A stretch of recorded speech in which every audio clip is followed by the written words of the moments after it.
+2 அக்கௌண்டன்சியில் partnership சாப்டரில் ஒரு MCQ பார்க்கலாம். If a partner withdraws a fixed amount at the end of each quarter, every quarter எண்டில் draw பண்ணான்னா interest on drawings will be charge how much அப்படின்னு கேட்குறாங்க. ஓகேயா? சரி, மொத்தம் 4 குவார்ட்டர்ஸ் இருக்குது. கரெக்டாக ஜனவரி ஆரம்பித்து டிசம்பர். ஃபர்ஸ்ட் டிராயிங் வந்து எண்ட் ஆஃப் ஈச் குவார்ட்டர், அப்படின்னா மார்ச் 31 வித்ரா பண்ணுறாரு. வித்ரா பண்ணானா அப்போ எவ்வளோ நாளைக்கு இன்ட்ரெஸ்ட் பே பண்ணணும்? அந்த ஃபர்ஸ்ட் வித்ராயலுக்கு 9 months. ஏன்னா ஃபர்ஸ்ட் 3 months கிடையாது, 9 months பண்ணணும். ஓகேயா? அடுத்த செகண்ட் வித்ராயல் ஜூன் எண்டில் பண்ணுறாரு. அப்போ ஜூலை டு டிசம்பர் 6 months பண்ணணும். ஓகேயா? ஸோ ஃபஸ்ட்டு 9, அடுத்து 6, அடுத்து போட்டால் 3 வரும்.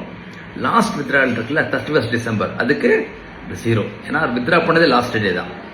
So it's 9 + 6 15 + 3 18. ஓகே, 18 + 0 18 தான். ஆனால் எவ்வளோ டிவைட் பண்ணோம்? கரெக்டாக ஆவரேஜ் பண்ணால் 4 withdrawals. சரி, லாஸ்ட் வித்ராவல் 0 வருதா கூட அதை இன்க்ளூட் பண்ணிக்கணும். ஏன்னா ஸ்டில் இஸ் வித்ராவல்.